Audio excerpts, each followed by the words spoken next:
மதுரையில இருக்கக்கூடிய அழகர் பெருமாள்கிட்ட எப்படியாவது சுவாமி ராமானுஜர் திரும்பவும் திருவரங்கத்துக்கு வந்துடணும் அப்படின்ற வேண்டுதலையும் வைத்தார் கூரத்தாழ்வான். நீ கொடுக்கக்கூடிய அந்த பார்வை எப்படி இருக்கணும் தெரியுமா?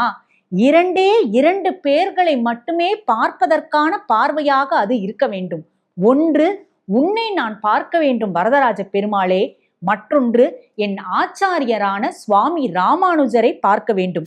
கூரத்தாழ்வானின் மீது எப்படி பக்தி செலுத்தணும்னு தெரியலேனா கூட நான் கூரத்தாழ்வானின் தாசன், அந்த கூரத்தாழ்வான் எப்படிப்பட்ட ஆச்சாரிய பக்தி செலுத்தியவராக இருந்தார் அப்படின்னு நினைப்பவர்கள் அனைவருக்குமே நான் மோட்ச பிராப்தியை தந்தருள்வேன் அப்படிங்கிறது காஞ்சி வரதராஜ பெருமாளின் வாக்கு.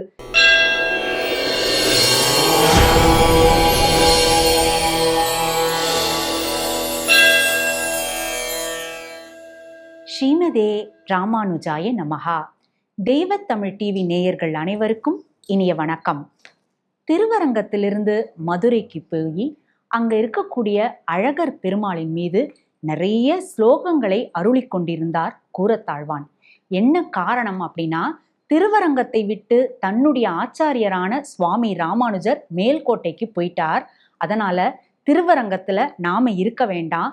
ஏன்னா சுவாமி ராமானுஜரின் தாசனாக, சுவாமி ராமானுஜரின் சீடனாகத்தான் தான் எந்த இடத்துல இருக்கோமோ அந்த இடத்துல இருக்கணும் அப்படிங்கிறதுனால அவர் மதுரைக்கு வந்துட்டார். அப்போ மதுரையில இருக்கக்கூடிய அழகர் பெருமாள்கிட்ட எப்படியாவது சுவாமி ராமானுஜர் திரும்பவும் திருவரங்கத்துக்கு வந்துடணும் அப்படின்ற வேண்டுதலையும் வைத்தார் கூரத்தாழ்வான். அவருடைய வேண்டுதலை நிறைவேற்றும் விதமாக அழகர் பெருமாள் அனுகிரகம் பண்ண மேல்கோட்டையிலிருந்து சுவாமி ராமானுஜரும் ஸ்ரீரங்கத்துக்கு வந்துட்டார். ஸ்ரீரங்கத்துக்கு சுவாமி ராமானுஜர் வந்துட்டார்ங்கிற செய்தியை கேட்டதுமே மதுரையை விட்டு திருவரங்கம் நோக்கி வந்துவிட்டார் கூரத்தாழ்வான். சுவாமி ராமானுஜர் பார்க்கிறார். இரு கண்களையும் இழந்த கூரத்தாழ்வானை அப்போதான் அவர் பார்க்கிறார். ஏன்னா அவருக்கு இங்க நடந்த எந்த விஷயமும் தெரியாது. ஏன்னா அவர் மேல்கோட்டைக்கு போயிட்டார். இரு கண்களையும் இழந்து நிற்கக்கூடிய கூரத்தாழ்வானை பார்த்து கதறி அழுதாராம் சுவாமி ராமானுஜர். அழுதபடியே கூரத்தாழ்வானை பார்த்து ஒரு விஷயத்த சொன்னார். என்ன அப்படின்னா, காஞ்சிபுரத்தில் எழுந்தருளி இருக்கக்கூடிய வரதராஜ பெருமாளிடம் நாம் எந்த வரத்தை கேட்டாலும் அந்த வரத்தை கொடுப்பார் பெருமாள்.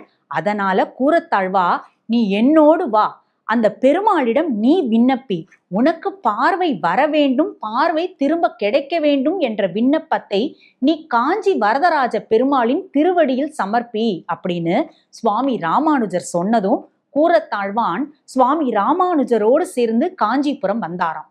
வந்ததுமே வரதராஜ பெருமாளை நோக்கி வரதராஜ ஸ்தவம் அப்படின்ற ஸ்லோகத்தை பண்ணினார் கூரத்தாழ்வான்.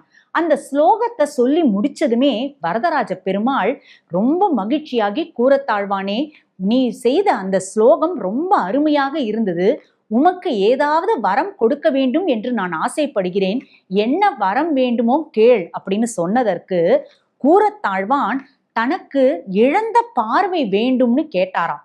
தனக்காக இதுவரை எதுவுமே கேட்காத கூரத்தாழ்வான் தன்னுடைய வாழ்க்கையின் இறுதி வரை தனக்காக எதுவுமே கேட்காத கூரத்தாழ்வான் தன்னுடைய ஆச்சாரியரான சுவாமி ராமானுஜர் கேட்டுக்கொண்டார் என்பதற்காக அவரின் சார்பாக தனக்கு பார்வை வர வேண்டும் என்று கேட்டாராம்.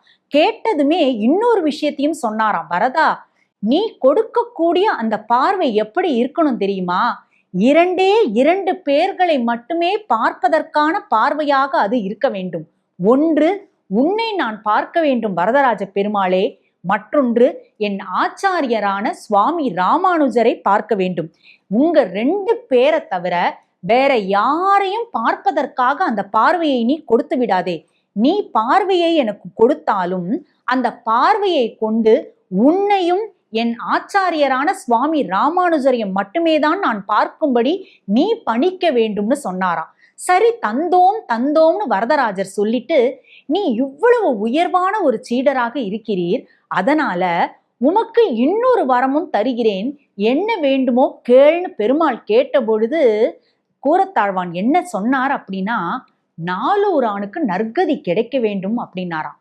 இவருடைய பார்வை பறிப்போனதுக்கு காரணமாக இருந்ததே அந்த நாலூரான் தான் அப்படின்னாலும், நாலூரான் அவனுக்கு முக்தி அளித்தான் வாழியே அப்படின்னு கூரத்தாழ்வானுடைய அந்த வாழி திருநாமத்துல சொல்லுவோம்.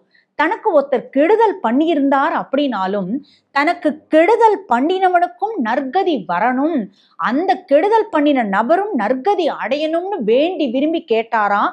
நாலூரானுக்காக வேண்டினாராம் கூரத்தாழ்வான். அதையும் பார்த்து மகிழ்ந்து போனாராம் காஞ்சி வரதராஜ பெருமாள். இப்படி ஒரு பிறவி இருக்க முடியுமா? உன்னுடைய இந்த வேண்டுதலையும் யாம் தந்தோம். அடுத்து உமக்கு என்ன வேண்டும்? உமக்காக நான் 3வது வரத்தையும் தர தயாராக இருக்கிறோம். கேள் வரத்தை அப்படின்னு வரத்தை எல்லாம் தரக்கூடிய வரத்தின் ராஜாவாக இருக்கக்கூடிய வரதராஜ பெருமாள் கேட்ட பொழுது கூரத்தாழ்வான் சொன்னாராம், என்னுடைய ஆச்சாரியனுக்கு முன்னாடி நான் ஸ்ரீவைகுண்டத்தை அடைந்து விட வேண்டும் அப்படின்னாராம். உடனே ராமானுஜருக்கே ஆசையா, அது ஆச்சரியமா போயிடுதான். பொதுவா நாம என்ன சொல்லுவோம் அப்படின்னா, ஆச்சாரியன் திருவடியை நாம் அடைந்து விட்டோம் அப்படின்னு தான் பொதுவா சொல்லுவோம். ஆனா நமக்கு முன்னாடி இவர் ஸ்ரீ வைகுண்டத்துக்கு போகணும்னு சொன்னாரே ஏன்னு கேட்ட பொழுது கூரத்தாழ்வான் சொன்னாராம், ஆச்சாரியனே என்ன அப்படின்னாக்க, உமக்கு முன்னாடி நான் ஸ்ரீவைகுண்டத்துக்கு போயிட்டேன் அப்படின்னா நீங்கள் வரும்பொழுது உங்களுடைய அந்த திருவடிகளை அதை அலம்பக்கூடிய நீரால் அலம்பக்கூடிய பாக்கியம் அடியேனுக்கு கிடைக்கும்.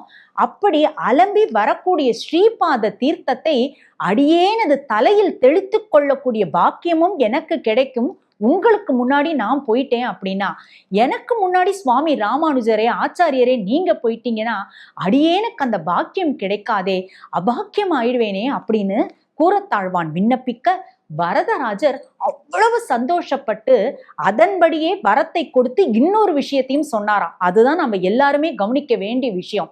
கூரத்தாழ்வானுடைய வைபவத்தை கேட்கிறவர்கள் அனைவருமே, கூரத்தாழ்வான் அப்படிங்கிற பெயரை உச்சரித்து கொண்டிருப்பவர்கள் அனைவருக்குமே, கூரத்தாழ்வானின் திருவடி சம்பந்தத்தை பெற்றவர்கள் அனைவருக்குமே, கூரத்தாழ்வானின் மீது எப்படி பக்தி செலுத்தணும்னு தெரியலேனா கூட நான் கூரத்தாழ்வானின் தாசன், அந்த கூரத்தாழ்வான் எப்படிப்பட்ட ஆச்சாரிய பக்தி செலுத்தியவராக இருந்தார் அப்படின்னு நினைப்பவர்கள் அனைவருக்குமே நான் மோட்ச பிராப்தியை தந்தருள்வேன் அப்படிங்கிறது காஞ்சி வரதராஜ பெருமாளின் வாக்கு.